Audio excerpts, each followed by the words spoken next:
What happens when you survive a plane crash but are rescued by a crazy old couple that tries to set you up with some voodoo magic, feed you with human flesh, and well, have a wayward son that oddly enough resembles John Coffey and a Goonie? Well, in this video we follow the crazy story of Marquis, look at the insane experience he has to go through, and figure out more efficient ways on how to solve his problems and beat the voodoo spell in Spell 2020. Let's go! Marquis had an abusive father growing up, but in spite or because of that, he grew up to become a relentless, top-notch attorney who has all the luxuries life has to offer. A beautiful family? Check. Success in his job? Check. Private airplane and the license to fly it? Check. An ego to match it? Absolutely. But every lucky strike has an end, and his strike ends today.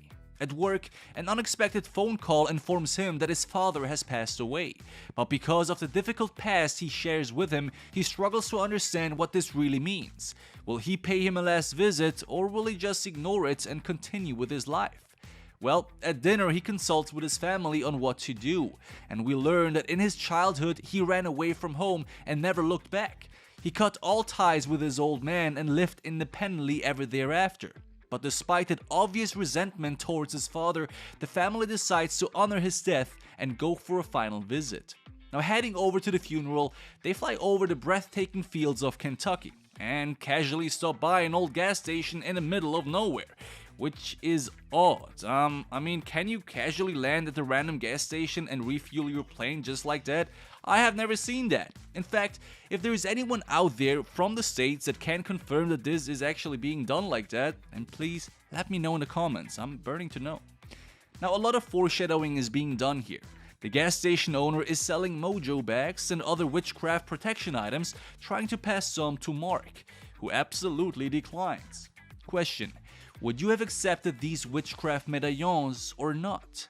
Well, I hope not, because you see, if you believe in witchcraft and you choose to buy a mojo bag from a stranger, you risk buying a cursed item instead, because you simply don't know what's in there or who has made them. And if you don't believe in that stuff, you wouldn't care anyway, right? So either way, declining is the way to go here. Now, back in the air, a storm is slowly brewing itself together. A lightning seems to hit the airplane, but Marquis refuses to land because he knows that he can do it without landing. Yeah, well, no, I think you should land this goddamn plane, my friend. If your plane is being tossed around from left to right, you may want to stop being a cocky lawyer for once and do something that isn't linked to your ego. His conduct is a clear mistake here. If you're flying a lightweight airplane that has a single engine that is being tossed around by wind all the time, odds aren't in your favor. I mean, if you don't pay attention, you will be drowning in your family's puke faster than dying from third-degree burns after you've crashed a plane. Now instead, contact the nearest watchtower, go for an emergency landing, and pray that you will make it. Now anyway, before any of that happens, Marquis wakes up heavily bruised and disoriented in an old attic, not knowing where he is. He notices that he sustained a bad foot injury, but tries to walk anyway. Now before he can figure anything out, an old lady comes to check on him. Confused about everything, he asks what had happened and why he is in her house. Now she changes the topic and obviously dodges his attempt to understand the situation, which is a pretty bright red flag. Why would this woman hide anything from you if she has saved you? And Mark, concerned about his family, understandably raises his voice. But that doesn't work either, because now she screams for her husband Earl and her wayward son Louis to calm him down, because she is the woman in this scene and therefore the victim. Marquis gets even more agitated, demanding to know what had happened to him and his family. Earl then tells him that he was the only person found in the airplane and that they took him in to heal him. Now Marquis is shocked because suddenly he remembers that he has survived a plane crash. Now more alarmed than ever before and worried about his family, he is put to sleep by some magical satanic fairy dust or whatever the heck that was that is blown into his face. Now anybody who has played Red Dead Redemption 2 knows the deal with these old couples living a backward life somewhere in the countryside. We already know what this couple is about, and the last thing we want to do is therefore eating anything from them, drinking anything from them, or have them become suspicious of us. What we want to do is pretend to be decent patients, smile and nod whenever being asked something, and arm ourselves the minute they leave the room. One great thing about their obvious primitive lifestyle is that there are certainly no cameras in this room surveilling us 24/7. So what I would do is remain calm, wait until they've left, and then wait for my injuries to heal, and then get the hell out of there. While he's passed out, the lady creates a frightening voodoo doll linked to his body. Once done making it, she goes back to Mark and wakes him up. Mark, again ignoring all previous red flags, starts begging her to call an ambulance, assuring her that money is not a concern to him. But she brushes this off by saying that the nearest emergency is at least 50 miles away and that she doesn't have a telephone. Another strange fact that should ring the bells. Now, weirdly enough though, she shows him the voodoo puppet that she has crafted. She says that whatever good happens to the doll will also happen to him, implying obviously that everything bad happening to it will also happen to him. Now in this day and age, people know about voodoo stuff, at least everybody has heard of it. Now whether you believe in it or not is not the point here. The point is that you are stuck in a house full of crazy people that have created a voodoo puppet that looks like you. I don't think I need to explain why this is not a good place to be at. Eloise, this lady, is clearly a witch or a schizophrenic maniac with ill intentions. Either way, you don't want to be stuck with her. But the fact that the closest emergency is 50 miles away does not invite a thoughtless escape. So here's what to do, or not to do. Marquis tries to find a way out and is able to unlock the window behind the doll. He climbs out of it, crawls over the roofs, but didn't pack the doll, which was the worst mistake yet. I mean, would you be comfortable with a crazy person possessing a doll that looks like you and claims that it's linked to your body? Hell no. I would grab that little doll and protect it as if it was my own baby. Ain't nobody touching this doll, alright? He comes across a large gathering at the nearby barn. They brutally sacrifice animals to cure sick people. First, they use a cat's tongue to make a mute lady speak, and then take a goat's eyes to make a blind man see again. Whatever the hell is going on, why would you waste your time observing it? There are two great things happening right now. First, it's raining heavily, meaning you can escape without being heard or seen, which is the best possible scenario. And second, everyone is currently gathering and don't seem to leave anytime soon. If you wanted to escape, this is the best time to do that. But Marquis doesn't, because he stares into this barn like a person on shrooms stares at flowers. Now once the old man can see again, he looks up and sees Mark, and points at him. Great, thanks a lot, bud. Knowing that an escape is now too late, he crawls across the roofs again, quickly returns to the window he climbed out before, and just barely makes it back in time. Now Eloise and her squad rush back and find him soaked in bed with the window next by open. He tries to lie about why he is wet and why the window is open, but of course that's just ridiculous. If I were him, I would have gone full Shakespeare mode and pretend to be sitting at the window crying over my missing family, waiting for my prince to come to rescue me, but agonize over the fact that my hair isn't long enough for him to climb up.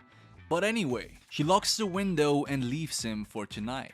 But if I were this right now, I would not stay here any longer.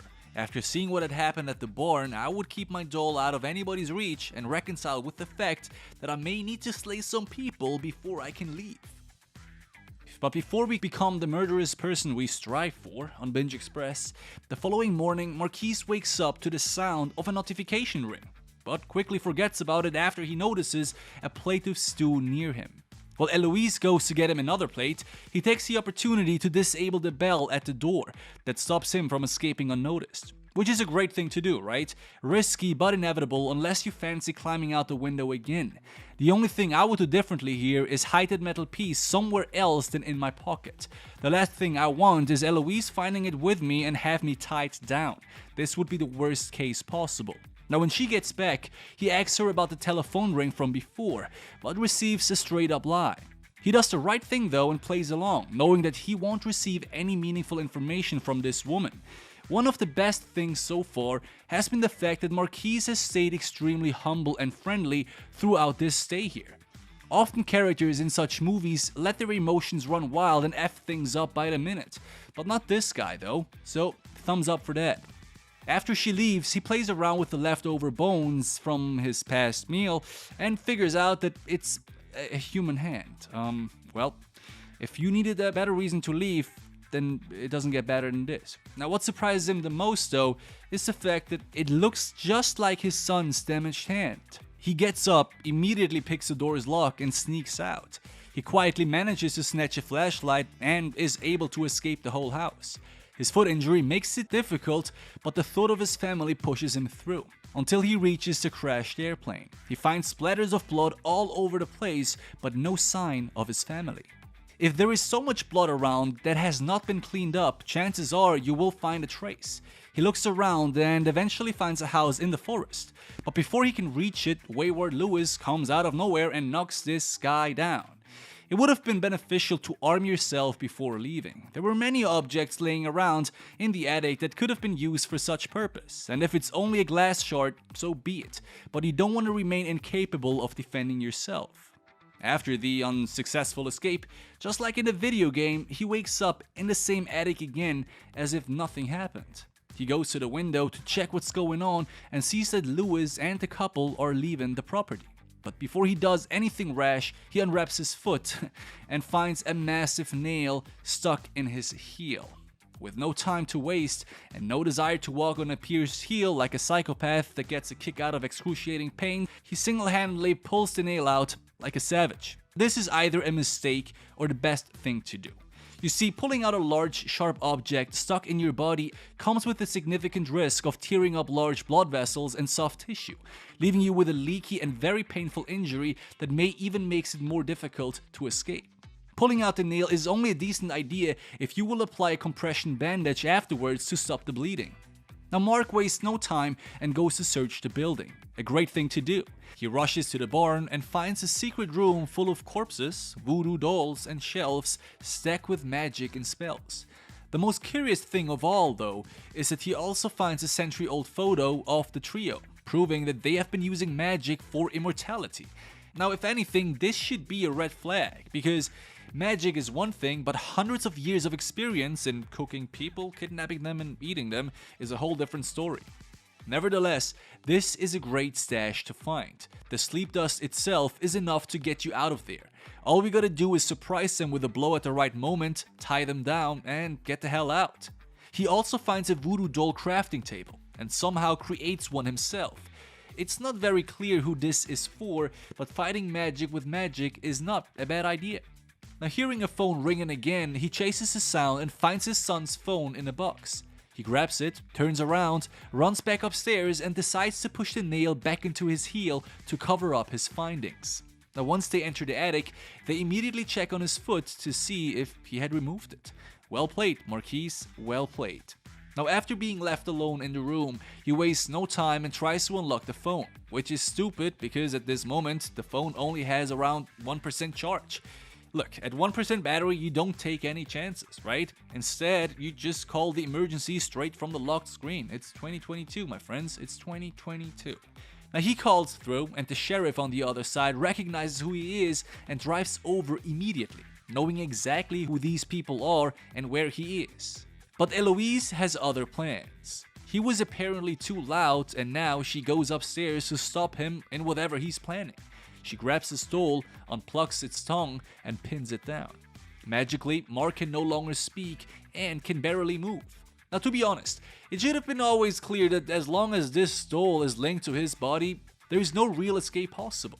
Instead of having her grab it, he should have found a way to deny her access, aka use the powder he found in the barn. But he doesn't, and if it's not already enough, the sheriff arrives at the same time, but is unable to spot Marquis because this one cannot scream. Now having not heard from him, and with no trace of him around, the sheriff decides to leave again, which is ridiculous, considering that he has received an emergency call 20 minutes ago. What did he expect? Kidnappers to freely say, our victim? Yeah, he's upstairs, but you can't see him. No, that's not possible. I mean, come on. But anyway, Mark, despite all of his disabilities, escapes through the back of the house while they are busy with the sheriff. He somehow stays on the loose until nighttime when he somehow conveniently stumbles over the sheriff's car. He gets in, unties his doll to ease his physical restrictions and tells him to, well, escape. Now what I would tell the sheriff is to drive me back to the gas station where I know for a fact are anti-magic bags laying around waiting for me to grab them. Then I would hold them in front of my face and say, "Be gone, demons! Be gone, demons! Be gone!" In a disturbing but funny fashion, because I just probably dropped too much acid a few days ago and I'm tripping and none of this is actually happening. Now the sheriff drives him back to the town and reveals that he's been cooperating with this couple for God knows how long, luring people into traps and making sure that they will never be found. Now things are bad once you know the police sleeps with the authority. I would have snatched his sheriff's gun straight away, blew his head off and drove back to the Mojo back cellar and braced myself for winter to come. Maybe also shoot Eloise on my way out. But Mark, too perplexed to think about that, is brought back to the barn where those freaks intend to proceed with some sort of blood moon ritual. He briefly sees his family though, who seems to be under the influence of a spell, but at least they seem to be alive. Now Eloise starts the ritual, but before she can stab his heart, Mark wakes up and stabs Earl instead. And that is what you get, ladies and gentlemen, when you deny the reality of Uno reverse cards. It turns out that Mark switched out the content of the wake up sleep dust bottles when he was scavenging the property. Genius chess move. As all hell breaks loose and the attendees start running around, he uses the opportunity to wake his family up again. They seem to be quite alright, and he escorts them out and tells them to follow the river until he finds a car to escape. But instead of getting the car first, he does what anybody else would do. He goes to meet the sheriff, slashes him open like he makes some Chick-fil-A, and uses his car to escape. Hell yeah. But instead of escaping, Mark decides to take revenge on anybody else. I personally would have just let that stuff in the past, but nothing goes over a Tarantino revenge spree. Although, instead of going empty-handed, I would have looked for extra rounds in the sheriff's car and then went in like Django. He enters the barn again, meets Lewis, and of course a fight breaks out. He's easily overpowered, but can turn the table by drowning Louis' voodoo puppet right in that moment. I'm a big fan of dramatic revenge, but god, there were so many possibilities. I mean, what would have you done instead? Drowning seems to be pretty okay, but I like fire a bit better. Well, anyway, Eloise takes her chance at this moment, but is quickly put to sleep with her sleeping dust. Then, using the voodoo doll he has crafted before, he tosses her around, literally like a doll. To top off the bloody menu of today's Blood Moon event, he uses salt to lock her evil spirit into the barn, leaving her to burn alive and finish off what has been going on for hundreds of years. He then threatens the villagers to set their voodoo doll box on fire too if they try to hurt him, and then he drives off to safety with his family in the car. Now, let me ask you, what would have you done instead? Would you have survived this situation, and how would you have done that? Let me know in the comments. Thank you so much for watching as always. I'll see you again soon. Peace out and binge another one.